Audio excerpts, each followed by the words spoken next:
We bought a fixer-upper on a sandbar, of all places.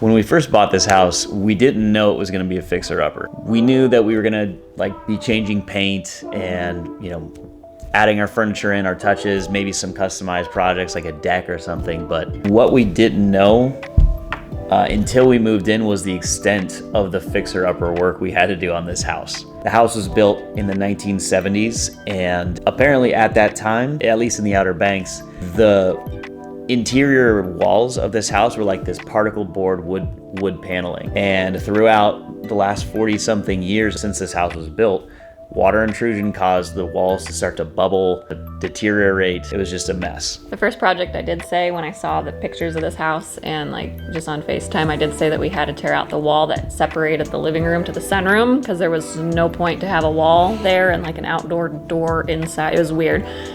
You'll probably see it in the videos, but we needed to take that out because we have these beautiful windows that create such natural light, and then it would help open up the space and create more of an open space for us because this house needs all the space it can get.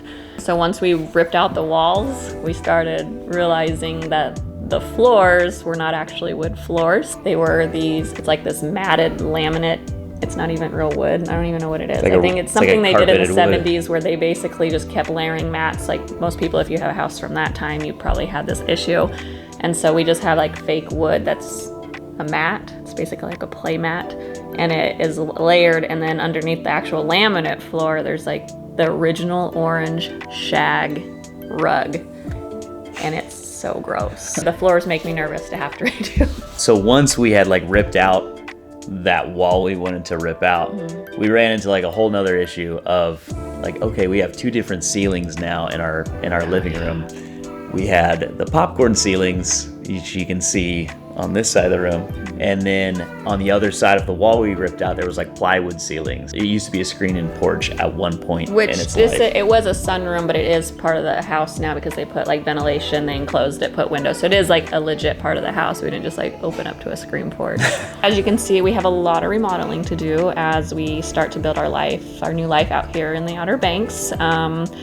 Most of the day you'll find us either at the boutique. Right now we're remodeling the boutique just to get ready for the 2023 season. So those projects are gonna finish up this month, and then we'll just be set there where we don't have to worry about it.